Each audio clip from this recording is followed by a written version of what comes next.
В Библии очень удачно в книге Откровения, 2-3 глава, пророчески представлена история христианства в виде 7 основных периодов. Каждый из этих периодов носит название одного из городов, которые располагались в древности на территории Малой Азии и сегодня на территории современной Турции. Библия выделяет 7 основных периодов истории христианства. Это период Эфеса, период апостольского христианства, который продолжался с 31 года христианской эры, с года Вознесения Иисуса Христа по 100-й год смерти апостола Иоанна. Второй период – это период Смирнский, о котором мы с вами будем говорить сегодня, и который продолжался с 100-го года по 323 год. Третий период – это период Пергама, который продолжался с 323 года по 538 год. Четвертый период – это период Средневековой церкви с 538 по 1517 год. Следующий период – это период реформации, церкви периода реформации или периода Сардиса, который продолжался с 1517 года по 1798 год. Следующий период – это период Филадельфии, период особой проповеди Евангелия и библейских обществ, который шел с 1798 года по 1833 год. И, наконец, наш новейший период – история Ладикийской церкви, который идет с 1844 года. Итак, уважаемые друзья, сегодня мы с вами будем говорить о втором периоде истории христианства, о периоде Смирны. Если мы с вами откроем 2 главу книги Откровения, то в ней с 8 по 11 стих мы с вами прочтем обращение к этому периоду, его предсказания. «И ангелу Смирнской церкви напиши: так говорит первый и последний, который был мертв и се жив. Знаю твои дела и скорбь и нищету, впрочем, ты богат. И злословие от тех, которые говорят о себе, что они иудеи, а они не таковы, но сборище сатанинское. Не бойся ничего, что тебе надобно будет претерпеть. Вот дьявол будет ввергать из среды вас в темницу, чтобы искусить вас, и будете иметь скорбь дней 10. Будь верен до смерти, и дам тебе венец жизни. Имеющий ухо слышать да слышит, что Дух говорит церквям. Побеждающий не потерпит вреда от второй смерти». Как обычно, каждую нашу с вами лекцию она будет состоять из 3 основных разделов. В первом разделе мы с вами будем знакомиться с историей того города, в честь которого получил свое название тот или иной период истории христианства. Вторая часть будет посвящена разбору истории того или иного периода христианской церкви. И третья, мы с вами будем говорить о тех духовных, философских поучениях, которые мы можем извлечь для себя, для нашей собственной жизни из того или иного периода истории христианства. Итак, период Смирны, история Смирны, путешествие в древнюю Смирну. Итак, в истории Смирны различают 2 города. Это Старую и Новую Смирну. Старая Смирна располагалась на склоне горы Ямангар и была основана около 2000 года до христианской эры и входила в состав знаменитого Хеттского царства. Это была большая знаменитая империя. В Библии также она упоминается, и в частности упоминается Урия хиттиянин, а также упоминаются хетты, с которыми контактировал патриарх Авраам.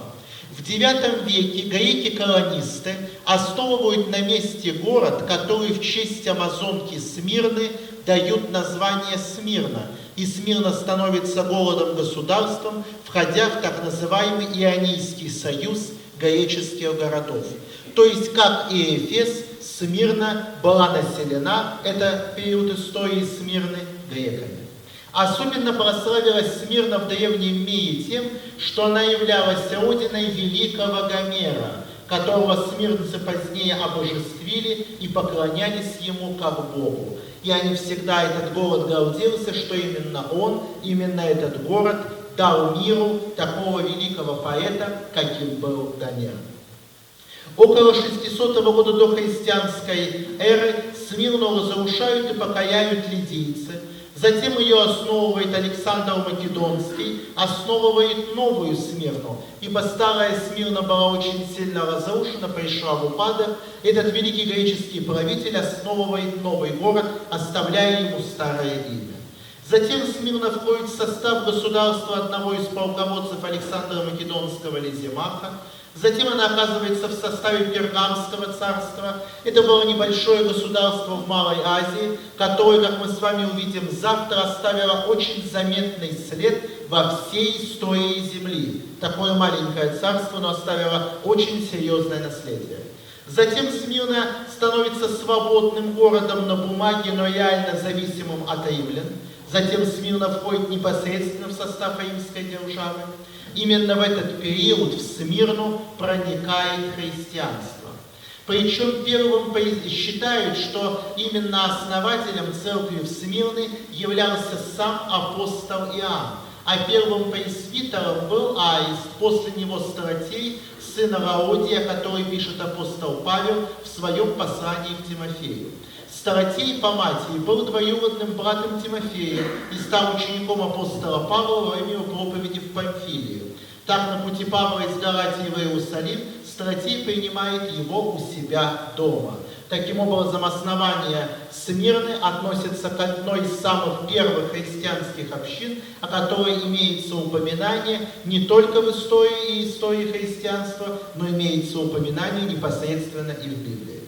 Затем Смирна входит в состав Византийской империи, находясь в ее составе около 600 лет. Затем попадает на короткое время под власть турок-сельджуков.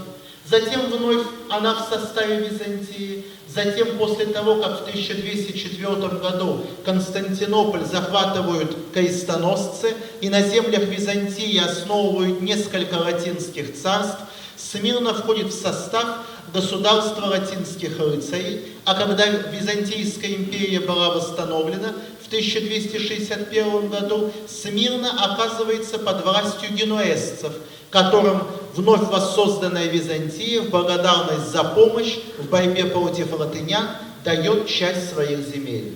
Затем Смирну покоряют турки-османы. На короткий период в 1402 году Смирну завоевывает великий правитель Средней Азии Тимур, который являлся создателем одной из величайших государств, которая обнимала площадь от территории современной Индии до территории Малой Азии. Держава Тимура, центром этой державы был Узбекистан, город Самарканд. Затем Смирна до 1919 года находится в составе Турции. Затем, после падения Османской империи, пользуясь ее слабостью, Смирну на короткое время покоряют греки. И когда греки в 1922 году отступают из города, и в город вторгаются турки, они устраивают страшную резню, в результате которого вырезают более 100 тысяч человек. Еще более 150 тысяч мужчин, составлявших христианское население Смирны в возрасте от 17 до 50 лет, были отправлены во внутренние области Турции на принудительные работы. Оставшееся после страшной бойни незначительное число христианского населения Смирны покидает город. После этого по духу греческий христианский город Смирна прекращает свое существование, став сугубо мусульманским городом Измиром. Так, если на 1912 год население Смирны состояло из 243 тысяч греков, 7 тысяч армян, 16 тысяч евреев, 50 тысяч представителей других национальностей и только из 96 тысяч турок, то после резни 22 года картина полностью меняется. На протяжении нескольких десятилетий Смирна оставалась мусульманским городом, но сегодня примечательно то, что в Смирна провозглашается вновь евангельская весть, и огромное число людей, очень большое, вновь становится христианами.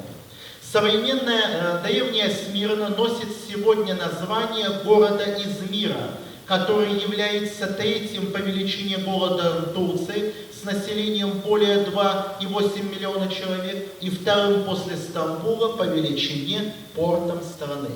Примечательно, что только древняя Смирна является единственным городом из 7 городов книги Откровения, который сохранился до нашего времени, и не только сохранился, но и продолжает оставаться одним из крупнейших и богатых городов земли.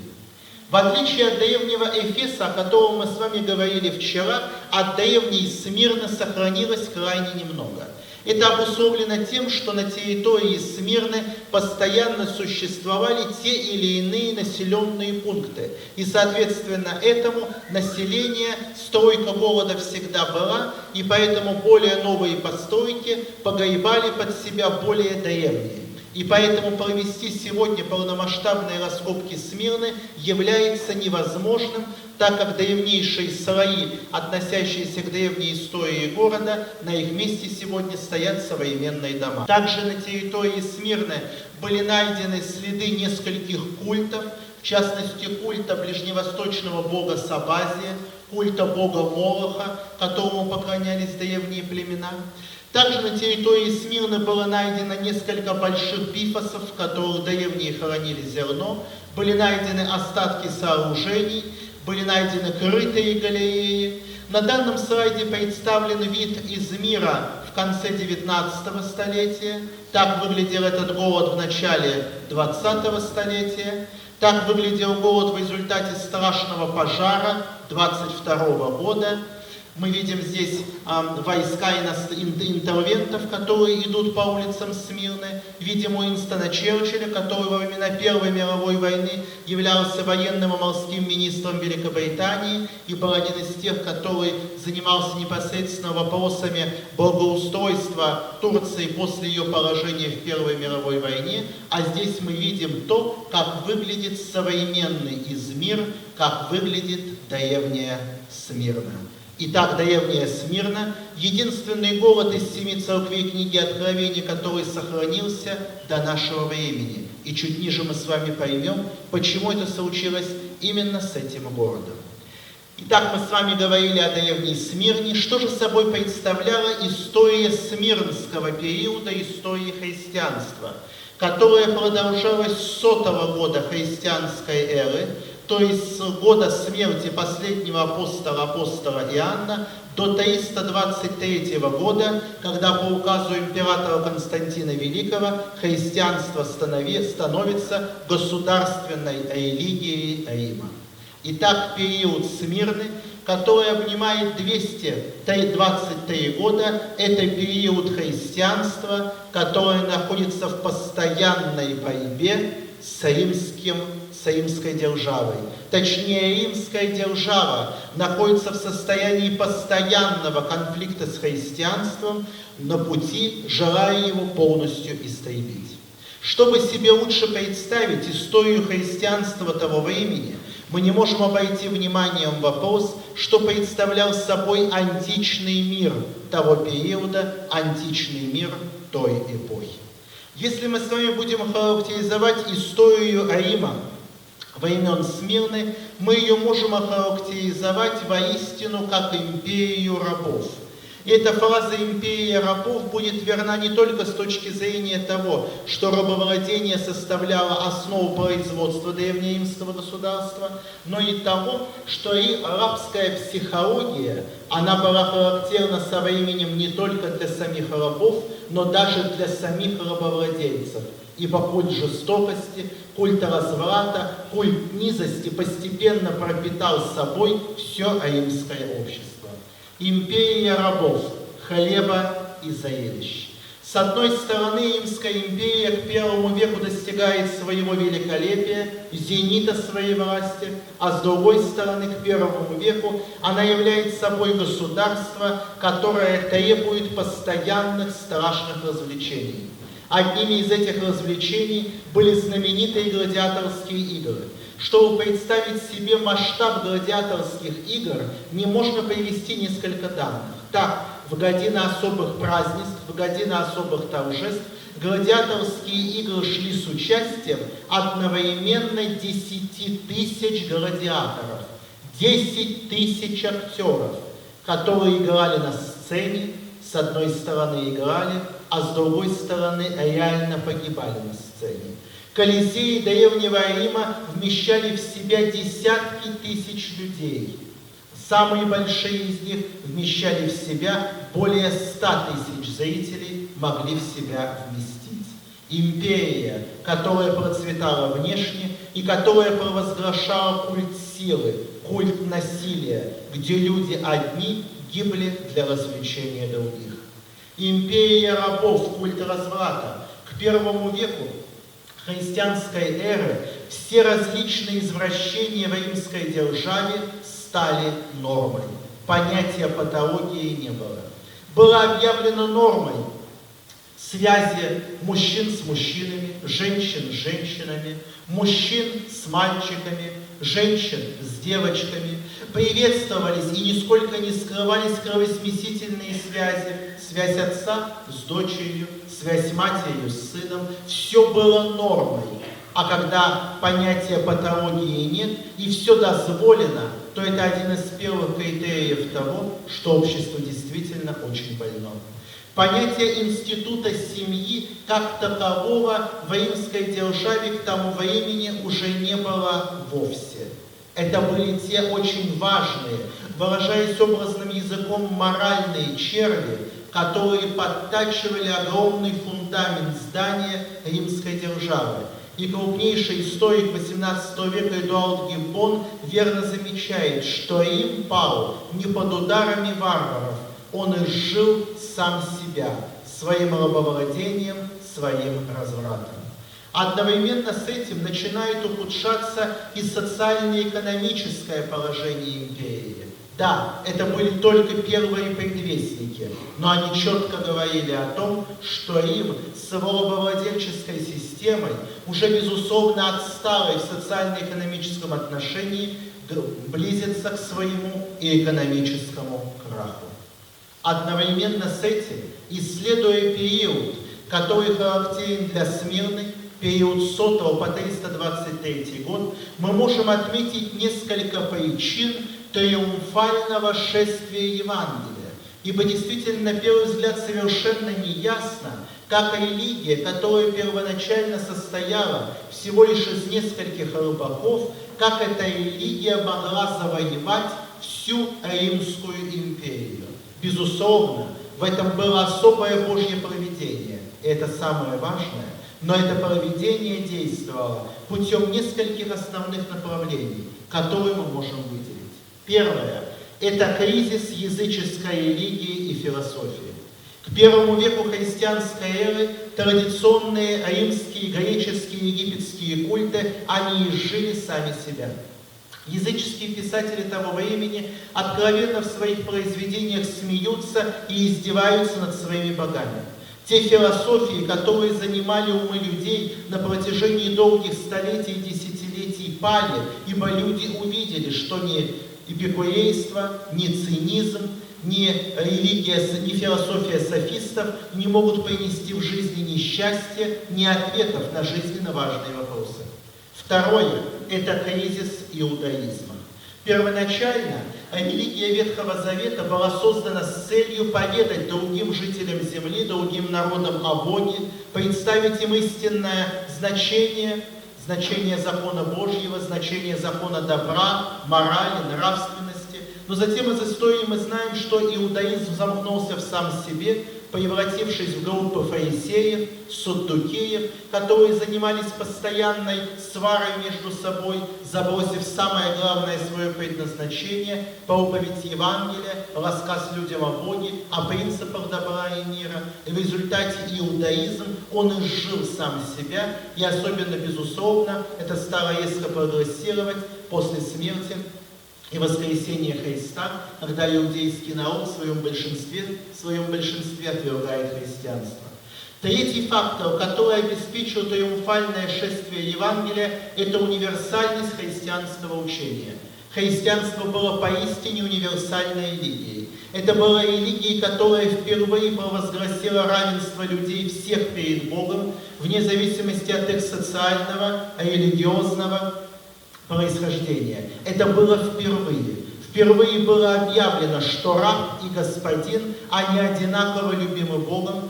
Впервые было объявлено о том, что вне зависимости от того, какой ты принадлежишь национальности, ты ценен в глазах Бога. Это не провозглашала доселе ни одна религия, ни одна мировая философия. Четвертый фактор – это характер жизни и деятельности первых христиан.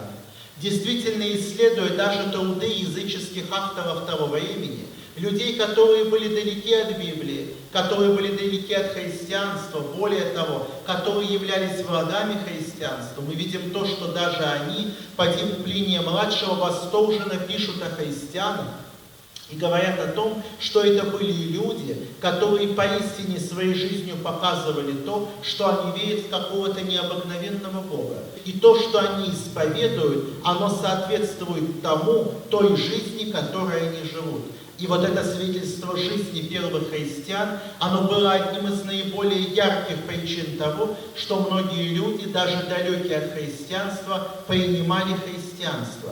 И если к 60-м годам первого века христианской эры христианство насчитывало несколько десятков тысяч человек, то уже к концу периода Пергама существуют разные оценки, разные данные, но примерно до трети населения империи было христианским. То есть за этот период христианство прогрессировало в геометрической прогрессии. Это несмотря на то, что это была религия, которую постоянно гнали. Следующий важный фактор было исполнение пророчеств Ветхого Завета. Огромное число пророчеств, в которых детально предсказываются события истории нашей земли, в которой представлен Вавилон, Греция, Медоперсия, Рим. И люди, язычники, когда читали это, они видели воочию, что Библия, да, это действительно уникальная книга, которая по непонятным для них образом действительно в точности предсказала события мировой истории на столетия вперед. Одновременно с этим, помимо основных причин триумфального шествия Евангелия, характеризуется тотальными гонениями, которые осуществляло на христианство фактически весь окружающий их мир. Первое – это государственная религия Рима. Государственная религия Римской империи состояла из бесчисленного количества различных языческих культов. Она была в принципе терпима к другим религиям. Главный принцип состоял лишь в том, что каждая из религий должна занимать свое определенное место, не претендуя на какую бы то ни было универсальность. Христианство же четко говорило о том, что религия, она одна, Бог един, и нельзя одновременно признавать единого Бога и осуществлять человеческие жертвоприношения или принимать участие в храмовой проституции. А именно на этих принципах состояла религия Рима, то есть религия симбиоза всего и вся. И поэтому христианство, с одной стороны, провозглашая уважение к властям, провозглашая то, что люди должны быть примерными гражданами, своей высокой моралью и нравственностью сразу же бросала тень на государственную религию Древнего Рима. И поэтому государственная религия Рима была одним из первых инициаторов гонений на христианство. Следующее – христианство и религия толпы. Анализируя состояние римского общества того времени, мы видим, что оно было полно суеверий, и существовала так называемая религия толпы, темная религия. Эта религия толпы особенно не разбиралась в культах, она особо не разбиралась в церковной службе, она выполняла определенные обряды и ритуалы. Определенные обряды и ритуалы в виде соблюдения определенных празднеств, зажигание больших факелов и свечей в честь тех или иных событий, использование различных амулетов, ладанок, талисманов, которые хранили. И христианство, которое говорило о том, что все эти суеверия с религией не могут иметь ничего общего, вызвало крайнее противодействие со стороны толпы. Следующее – христианство и жречество. Мировое жречество того времени получало огромные доходы, контролируя как государственную религию, так и религию толпы, как мы с вами вчера говорили, изготовляя для ее спроса бесчисленное количество различных амулетов, ладанок и талисманов. И поэтому жречество терпело крайние убытки от вновь возникшего христианства. христианство и язычество. Христианство невольно бросило вызов и всей системе языческой философии. И поэтому ведущие умы того времени, которые отвергли христианство, которые стояли на принципах языческой картины мира, выступили против христианства. Исследуя данный период, мы можем выделить то, что в правлении большинства римских императоров периода Смирны осуществлялись страшные гонения на христиан. Император Троян, Адриан, Марк Аврелий, Септимий, Север, Деций, Диоклетиан и так далее. С одной стороны, парадокс. Наиболее умные, наиболее талантливые правители выступают против христианства. Но ответ на этот вопрос заключался в том, что эти в кавычках умные правители, действительно умные по-человечески, как администратор, государственные деятели, они были сугубо язычники по своей системе мировоззрения. И поэтому, как язычники, как верные своей религии, они видели особую опасность в христианстве, которая может похоронить под собой все язычество, которому они были верны. 223 года истории Смирнского периода – это период постоянных, страшных, нескончаемых гонений, которые обрушила государственная церковь на Рим. Одновременно с этим период Смирны характеризуется тем, что именно в этот период начинают появляться своеобразные альтернативы христианству. Это очень интересное направление. Идет христианство, идет триумф Евангелия, огромное число людей принимает христианство, и здесь одновременно, как будто из какого-то ящика Пандоры, начинают возникать религии, философии и учения, которых до этого не существовало вовсе. И каждая из этих религий и философий предлагает людям новый свой путь, отличный от христианского. Создаются различные учения на любой вкус, как будто бы человеку предлагается перейти все, что угодно, только христианство. Среди этих различных путей мы видим произведения Лукиана, сатирика, который высмеивает христианство и все поднимает насмех. Мы видим работы Цельса, одного из философов, писателей древности, который в своих трудах подчеркивает то, что христианство является не той неправильной религией и провозглашает и аргументирует языческую религию и философию, направление для интеллектуалов. Одновременно с этим мы видим страшного наместника Геокра Ефинского, который кровью пытается смыть христианство как таковое. В этот период появляются и воссоздаются культы античных богов и богинь. И римляне, которые уже устали от своих прежних богов и богинь, начинают идти к этим новым, новоявленным, непонятным для них богам и богиням. И в наши дни мы также видим нечто похожее, когда на улицах наших городов начинают появляться самые необычные представители восточных религий и культов. В это время появляется такое понятие, как синкретизм, то есть объединение различных языческих культов в единую систему. Мировое язычество видело, что оно начинает очень много терять, что идет его кризис, и для того, чтобы как-то противостать христианству, язычники начинают объединять свои философии. Получается синкретизм. В этот период формируется учение неоплатонизма, согласно которому и которое в своей основе берет и вбирает в себя язычество, оккультизм, магию, кое-что из иудаизма и даже кое-что из христианства. Предлагается и такая альтернатива, очень необычная альтернатива христианства.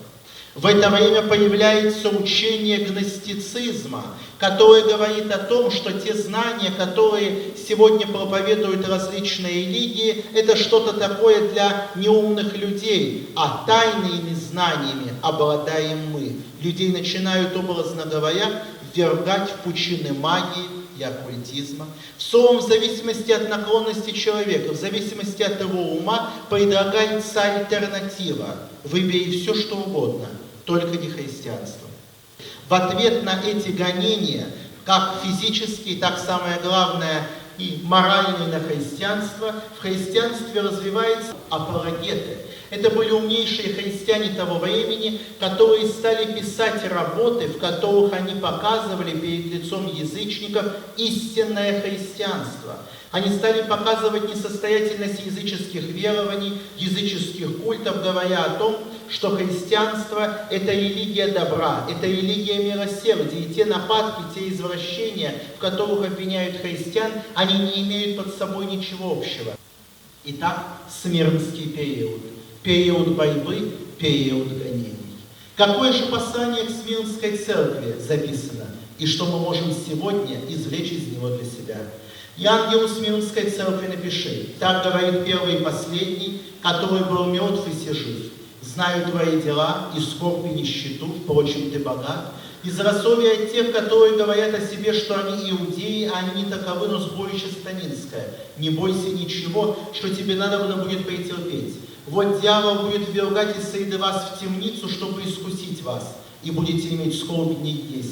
Будь верен до смерти, и дам тебе венец жизни. Имеющий ухо слышать, да слышит, что Дух говорит церквям. Побеждающий не потерпит вреда от второй смерти». Послание к Фиатирской церкви. В этом послании раскрывается понимающий Бог. Обращаясь к христианам Смирнского периода, Бог говорит: «Я понимаю вас, я понимаю ваши проблемы, я понимаю ваши страдания, я понимаю те нужды, в которых вы имеете». Бог выступает как понимающий Бог. Этот понимающий Бог был очень далек от тех культов богов и богинь языческого мира, которые были далеки от людей, и дела людей их только волновали с точки зрения своей собственной выгоды. Одновременно с этим в послании к Смирнской церкви Бог выступает как знающий Бог. Бог говорит: «Я знаю все. Я знаю все, что происходит на этой земле, знаю то боль, то страдание, которое идет. Порой вам, людям, кажется о том, что вроде бы я далеко, но я все это знаю. И однажды, когда это будет наиболее необходимо, в самый нужный момент этому будет положен конец». И как мы видим из истории, период Смирны, период гонений, он заканчивается гонением на христианскую церковь. В послании к Смирнской церкви Бог говорит о том, что Он укрепляющий Бог. Бог не только понимает, Бог не только знает, Он, оказывается, укрепляет и может давать помощь. Помощь каждому человеку, помощь каждому из нас, когда мы в этом особенно имеем нужду. Бог — это не просто какая-то абстракция, не просто космический разум, это тот, который может дать помощь. И, наконец, в Смирнской церкви Бог выступает еще в одном своем качестве, как Бог спасающий. Бог не только понимает, Бог не только знает, Бог не только укрепляет, но Он и спасает. Спасает нас из очень многих бед, из очень многих сложных ситуаций. Если каждый из нас будет внимательно анализировать свою жизнь, мы с вами увидим, если будем откровенны сами с собой, в скольких обстоятельствах нам помогал Бог. Порой мы даже не произносили молитвы, может быть, произносили какую-то молитву, которую нас научила наша мама или наша бабушка, но мы увидим то, как Бог реально спасал, помогал нас и делал это очень много раз. И даже тот факт, что сегодня, в наше очень сложное время, которое характеризуется гибелью от террористов, крушением самолетов, различными войнами, мы находимся сегодня с вами в числе живых, у нас есть руки, ноги. Это говорит о том, что нам помогает Бог. Нас Бог особенно любит, и Он нас хочет сегодня спасти. Итак, Смирнский период истории христианства, период триумфа христианства. В течение более 200 лет христианство выстояло как религия, выстояло перед натиском всей машины языческой Римской империи. 200 лет нескончаемых гонений привели не только не привели к исчезновению христианства, но привели к его триумфу. Христианство стало той религией, которая победила древний Рим. Исследуя историю христианства Смирнского периода, даже ученые-атеисты или ученые, далекие от Бога, они говорят, что мы не можем с сугубо атеистической точки зрения понять, как могло выстоять религия фактически рабов, религия бедных людей перед мощной машиной всей Римской империи, которая поглощала в себя десятки царств, городов и народов. Завтра мы вместе с вами будем говорить об одном, пожалуй, самом зловещем периоде истории христианства.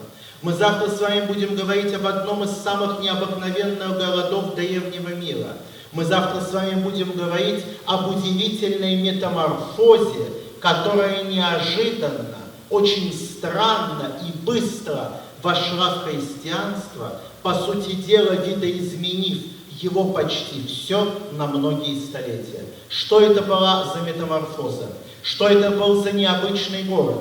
Что произойдет в этот период? Об этом мы с вами будем говорить в нашей завтрашней лекции, которая будет озаглавлена «Пергам.